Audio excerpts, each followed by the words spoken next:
If there was a magic cure against aging, would you take it? Well, think about it. Think about working out and staying fit. While it's not necessarily magic, exercise is one of the 5 components of health and is a proven solution to help you feel better and stay younger no matter how many birthday candles you add. Staying fit can help you work against the aging process. I'm 61 years old and I've never been fat or out of shape. I've been healthy the majority of my life. I have a passion for staying fit, and I want to help you find your passion and work towards changing your life. I am going to show you how I cracked the fitness code in order to help you create a healthy design for living. All right, thank you, Dr. Ted. America, welcome to Live2B100, America's first TV show targeted and designed specifically for you to learn how to add years onto your life. How are we going to do that, you might ask? Well, we plan to share new information, ideas, concepts with you regarding fitness and nutrition.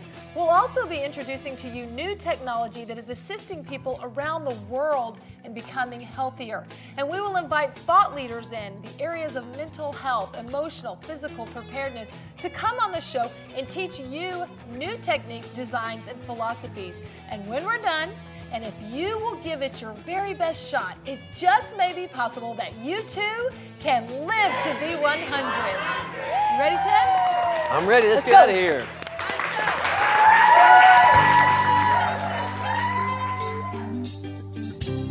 This year, in 2009, 33% of the population of the United States will be over the age of 65.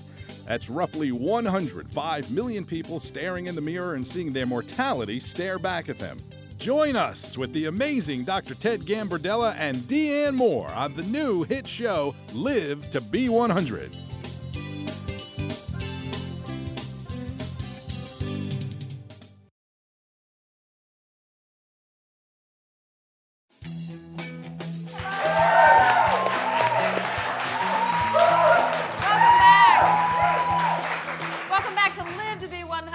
One of the favorite components of the show is introducing you to new elements and how we can improve the health of a mature adult. Sometimes this includes learning how to shop right here at the grocery store. Our next guest is a whiz at figuring out nutrition for her family. She believes you are what you eat. Ladies and gentlemen, please give a warm, enthusiastic welcome to my good friend, Miss Bridget Hug.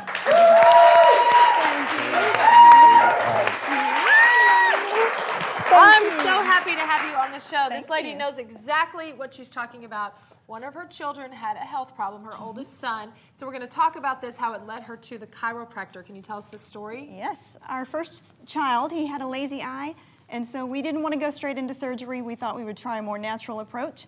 That led me to a chiropractor who taught me that what you put into your body can greatly affect the way that your nerves communicate with each other and how it affects your vision. So I just started paying attention to what we were eating. You felt like these neurons led you to start focusing on nutrition?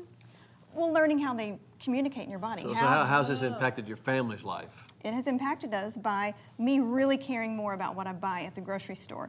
And so that led me to becoming actually obnoxious about it and reading all the labels that I could, because she definitely reads labels. Well, it starts with what you put in your cart at the grocery store. Well, how do I know what to put in my cart? Because it's very confusing to me when I go to the grocery store. There's so many problems, and you always talk about problems in the manufacturing. Right, right.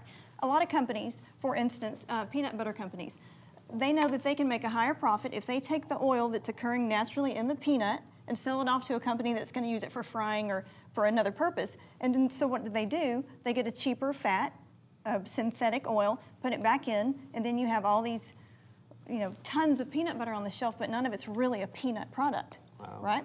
So the ingredients here are peanuts and salt. It's so simple. Peanuts and salt, that's all you need. Sometimes you can get with like a pure cane sugar, a natural sweetener, and that would be another acceptable product for peanut butter. Talk about packaging. I know that's something important to you. Yes. So we walk in and we're looking for what's good, what's going to taste good, because nobody likes to eat anything that doesn't taste good, right? No, I want it to taste real good. Right. So there's plenty of options that taste good, but what we need is what is good for us, right? What we're going to put into our body needs to be good for us. And how am I going to find that out? Okay. We're going to look at the back of the labels. We don't want to just look at the front, because companies spend so much money on the advertising, all the bright colors, all the pictures, the characters to entice your children. Yeah, I always look at the label. Here's a great example. I just happened to pick this up, the steel oats. I look at the protein, the carbohydrates, and the sugars. And this one says it has 27 grams of carbohydrates, so that's bad, but when you continue to read, you'll find that only 0 grams are sugar. So that is not bad. This is a good carbohydrate for you. So if you'll read it, you'll say, wow, this had a lot of carbohydrates, but it didn't actually because it had only no grams of sugar. So you have to look at the whole package. Sugar is the bad one. Yes, and Dr. Ted, since we have 2 things here we can compare, this is typical regular old oatmeal, which is an excellent choice, but this has more potassium and more protein, and it's still cut oats. It's something that I think people don't typically go for when they're looking for oatmeal. Right. They're just going to grab. So branch out, try something else. Now, I'm always asking you questions. How can our viewers, how can you help them learn more about this? I think the bottom line is, why are we eating? We need to eat for nutrition so that we can go on and enjoy life and do what we're supposed to be doing in life, right? So we can feel great, not have to deal with obesity and diseases and such. That's true. So now for your older folks, you know, they really want you to watch your cholesterol and stuff, and a lot of y'all have stopped eating eggs. You know, you don't have to stop eating eggs. They're now turning it around that eggs are actually good for you, and you can eat 1 or 2 a day. And I eat 1 or 2 a day. You know, it used to scare me to death to eat them, but now I'm taking cholesterol medicine, so you shouldn't have to be afraid at all. But if you'll eat your eggs, they're really a great source of protein in there. And if you just ate 2 eggs, you're not going to ever get fat either. You know, so it's a good protein and it's good for you. So you can eat eggs again even though you're a senior. All right, Bridget has 3 kids. I have 3 kids, and there's a big difference. I know it's hard to feed my kids good for you stuff. How do you teach your children to eat good? sometimes you just have to sneak it in. Oh, you really do. That's a good point. You know, there's those great books that are dedicated, The Sneaky Chef, and there's some other books out there that are dedicated. That's my passion, is find a way. Find a way to sneak it into yourself if you have to. In a smoothie machine, just throw stuff in that you wouldn't eat right off the plate. Throw it in a smoothie, like spinach. It's real. If you add enough sweetener and a natural sweetener and fruit, this is undetectable. Let me tell you a trick that I use to get my children to eat some good food sometimes. Children won't eat the stuff that's good for them. They like the junk food a lot of times. So they eat Pop-Tarts, but they don't eat a lot of peanut butter. So I'll take the Pop-Tart, heat it up, and cover it with peanut butter. It's really nutritious, and it gives them a lot of protein, and it's a good way to trick them, make them eat some good. Bridget, thank you so much. We're so grateful to have her on the show today. You guys, thank you so much. Okay, we do have to take a quick break. Later in the show, rodeo pro Bonner Cooper of Pure Sport.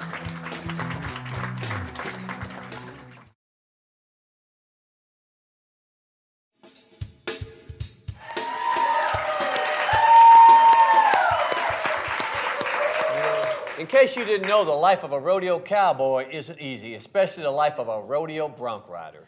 Yeah, they compete in nearly 85 rodeos per year. They must be super fit and tough to even do that. Our guest is the son of a bronc rider, and his mother was Miss Texas Rodeo in 1978. He's quite amazing to watch.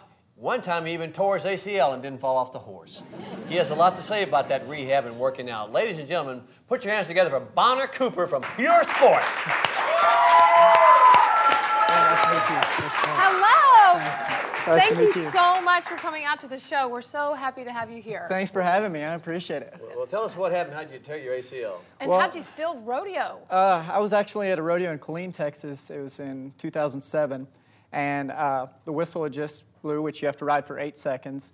And I thought I would kind of, as we say, fancy it up a little bit. Yeah. So I jumped off my horse, landed on my feet. The ground was really soft. Knee buckled and tore my ACL. I'd actually torn it once in high school playing football, and so just kind of re-injured. So you heard it right then? Yeah, I knew it right then. Paramedics came out and they asked me what they could do for me, and I basically said, unless you're a surgeon, not much. You get a good clue because you can't exactly. walk and you scream. Yeah, and you hear that pop. And How you know long did it's it take you to recover? I mean, your recovery had to be hard. About 6 months till I was riding again. But I still don't know if I'm 100%, but getting pretty close. So, because you hear talk about the rehab, what do you think are some of the important things people should know about rehabilitation and getting fit and taking care of an injury? Well, it's all, I think, one thing is patience. You need to understand the timeline that it really takes to recover and understand how your body's going to adapt. And then also surround yourself with people that understand your goals as far as getting back, what you want to be able to do, and then encourage you. It's all, I believe, about accountability. It's easy to skip, even rehab sessions, even when you have a goal in mind. And I think it flows right into that, is really setting your goals of when you want to come back and how you want to perform. So do you work out alone or with a buddy when you're doing your work? I try to work out with a group.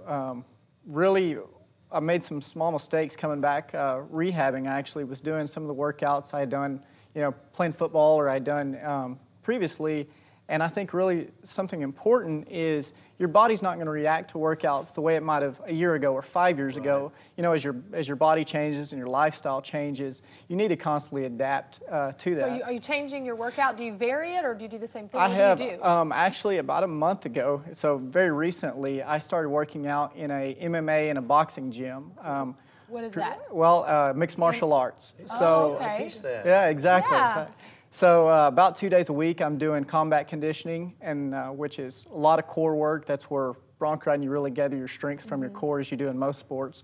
And then the other 2 days, I'm doing Muay Thai. So actually doing some kickboxing, and then I'm competing on the weekends and that sort of thing. Tell us about how Pure Sports can help you with your rehabilitation and your nutrition when you work out. And what is Pure Sport? Sure. Well, I guess first of all, Pure Sport was invented by Dr. John Ivey, who is the head of kinesiology at the University of Texas.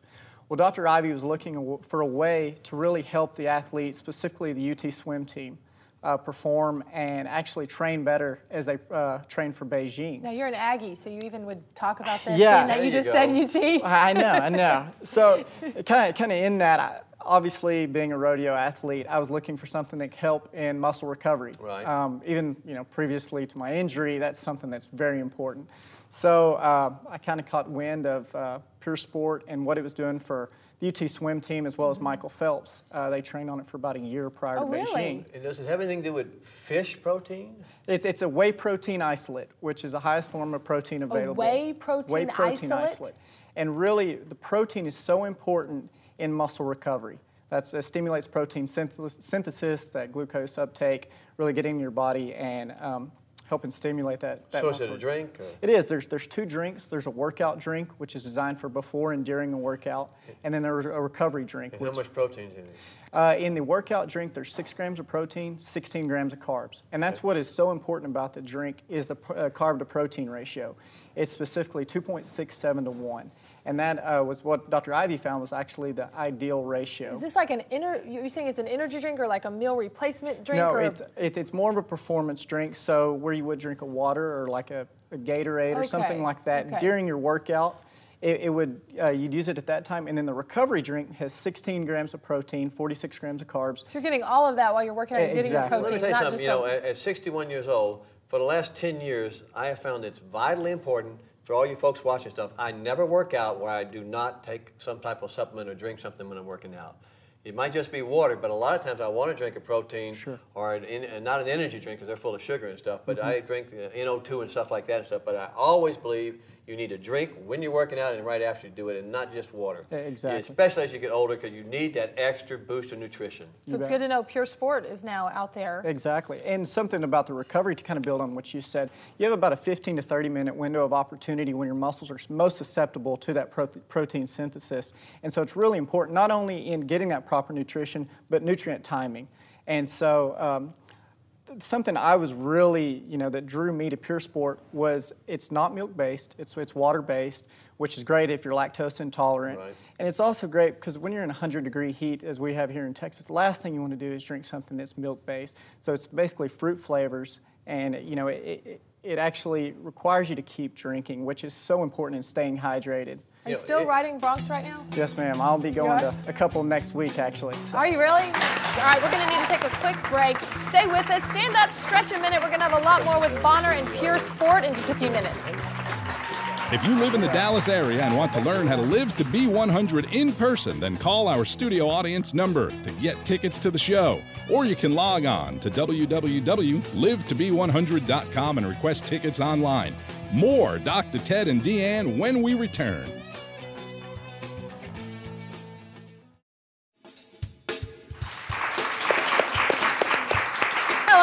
Welcome back. We're here with Bonner Cooper, and he's going to talk to us a little bit about this drink, Pure Sport, and show us how to mix it up. Sure. Yeah, I can't wait to try it. Well, it's pretty easy. This actually is our starter kit, which has one of each flavor in both the workout and recovery. There's 4 flavors: lemon, lime, banana berry, grape, and fruit punch. What's your favorite? Lemon lime, I'd have to say. Okay, I want you to do that one then. Well, how about fruit punch? We'll make Okay, it a little different today. But it comes with one of these neat little collapsible bottles. They don't take up any room in a gym bag. You can throw your powder in there.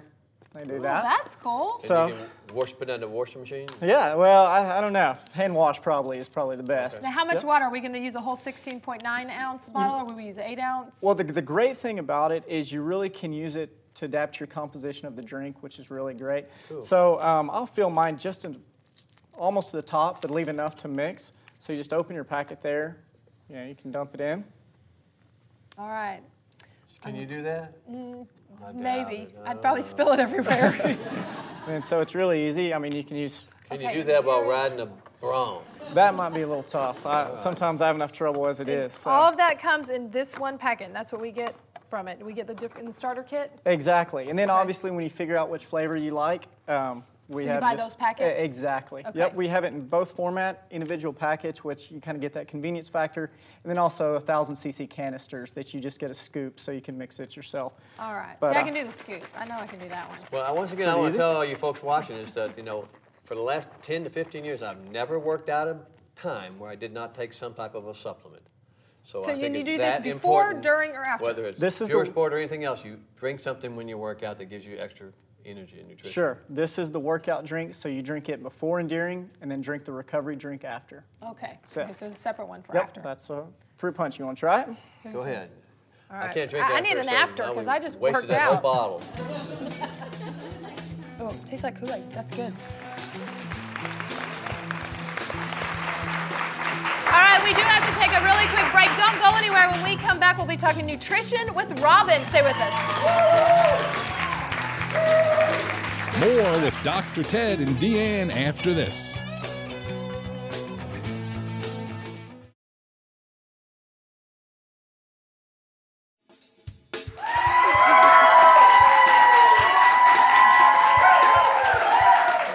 Hello, everyone. Welcome back to Live to Be 100. I'm here with our nutrition specialist, Miss Robin Riddell. Have you noticed, Deanne, that one of the most popular water cooler topics these days is criticizing government agencies? Please tell me we're not doing a segment on that.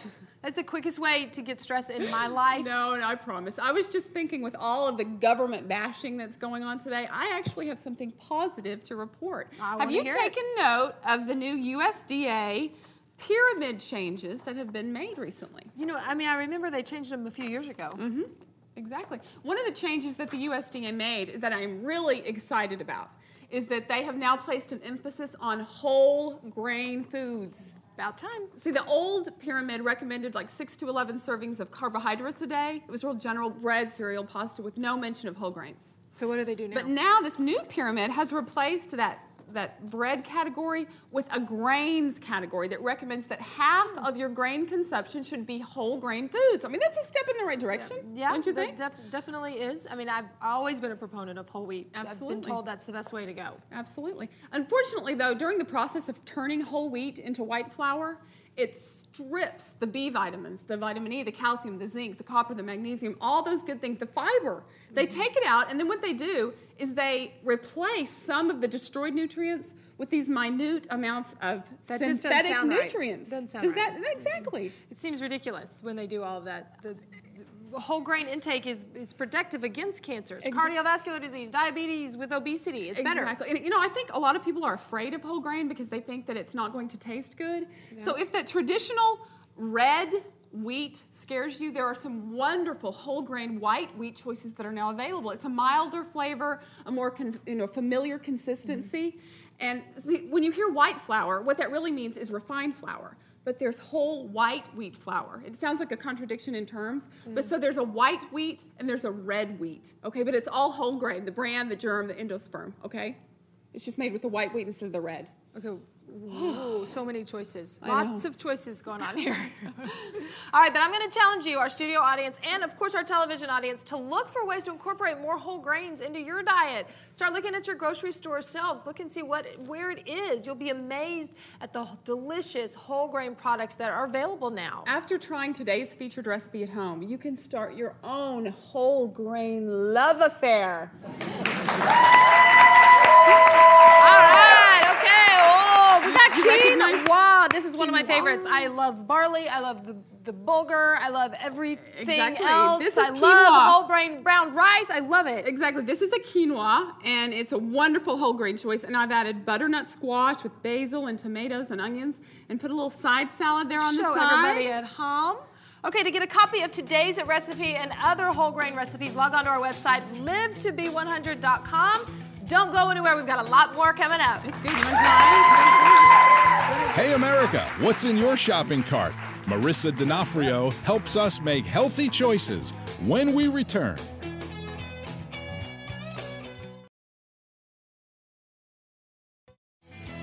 Hi, I'm Deanne Moore with Live2B100, and part of staying fit and healthy is eating right. My good friend Marissa D'Onofrio, she is here, she's on the ball, and she's going to show us that healthy eating starts in the grocery store. That's right. I am going to be not only in the grocery stores, but on the streets, making sure that you, our viewers, learn how to choose between good shopping decisions and bad shopping decisions. That's right.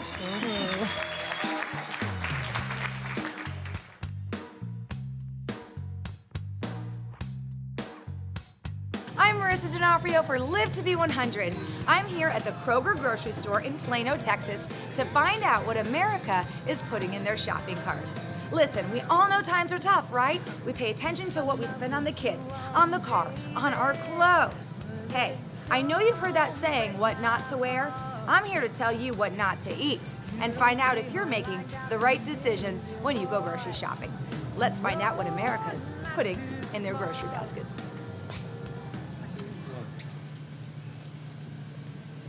Hey there, Marissa D'Onofrio with the Food Police. Put that down. Okay. No, in your cart. Put it back, put it back, put it back, put it back. What is going on? I'm just kidding. My name is Marissa D'Onofrio for Live2B100, a health, fitness, and nutrition show that is basically aimed at the concept of living to be 100. Awesome. You're like, I want my cereal. Okay. Do you mind if I ask you a few questions about what you have in your shopping cart? Sure. Before we do that, let's find you a substitute for that, all right? Come with me. Okay. Come on. Come on. Let's see. See these ones up here? Okay, you like a little sweetness, yeah. What about something like this? This is going to have half the sugar, and it's going to fill you up, and it's going to get the craving down, so put that in your You're cart. seriously going to make me take away my Captain Crunch? Yes. But what we're doing here at Kroger today is finding out what people have in their grocery carts. Because starting here at the grocery store, making good choices here, is a good way to start making a difference. Do you mind if we take a look? No.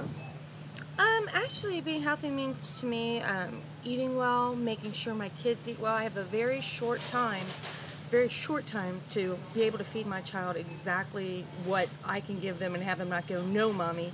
So right now, it's most important for me that I get the healthiest food I can into this little one. And what is your name? My name is Marion Payne. Marion, nice to meet you. Ooh, fried chicken breast with crispy coating, mashed potato. Yeah, you know what's so funny? These aren't necessarily always a bad choice, but some have really, really high sodium. But What's your name? Marissa. Huge Swiss cheese, ham, caramelized onion pizza from the private selection. 12 grams of fat. Oh, on a third of the pizza. But are you gonna eat like a third of this pizza? Or do you think this would be like a whole meal for you today? It depends on the day. When you're shopping, what types of things do you think about when you're putting food into your cart? Do you make decisions on what you put in based on what's in an item or oil? You know, olive oil is an excellent, excellent source of your omega-3s. Ooh, yes, yes, don't even. I drizzle my olive oil on everything in my life. Drizzle it on me, baby. Listen, I do. Meal planning, cost. Did you know that this here Alfredo sauce has about 12 grams of saturated fat per serving? No, I didn't. Convenience, health. Now I see you're just not thinking about feeding you. You've got somebody else to think about. That is correct. I have a little one due in September. Aw. Ease of preparation. I overindulge. I think most people do, but I'm guilty as charged. I never serve fruit for dinner. Makes sense. I hope next time you're shopping, you remember the food police might be around any corner, and you might make some better decisions. I might, but if it's going to be you, I might not. Oh, high five. Hey, don't go away. Emails and letters when we return.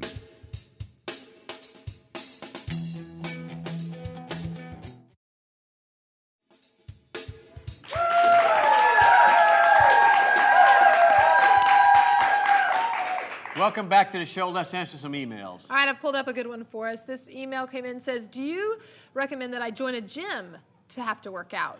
Well, there's two trains of thought about that. You know, you can get a great workout at home. You can have your own free weights at home or somewhere. You can pick up a Coke can or a water bottle and make your own weight system at home. You don't have to join a gym. However, if you want to join a gym to build muscle, because there's 50 to 100 different machines in a gym, that's what I would recommend. Because I work out at this club, and it has literally got 100 different machines you can use, so I get a great workout to build muscle. But there's a lot of people in that gym that are only going there to run on the treadmill. If you're only going to the gym to run on the treadmill and you're paying $150 a month, that's not a very wise decision. You can buy an awful nice treadmill for less than $150 a month for the next 20 years. Good point. Yeah, you don't have to have, in this economy, you may not be able to join a gym. The important thing is to get started doing something and keep doing it the rest of your life. Very good. All right, we are out of time. We want to thank you so much for joining us. And we want to thank Bridget Hug. And of course, our friends at Zoba and our fabulous studio audience. Thank you so much. And of course, all you at home. We'll see you tomorrow. Until then, eat healthy, stay fit, and energized so you can live to be 100. Be sure to join us tomorrow with Olympic gold medalist Nastia Lukin here on Live to Be 100.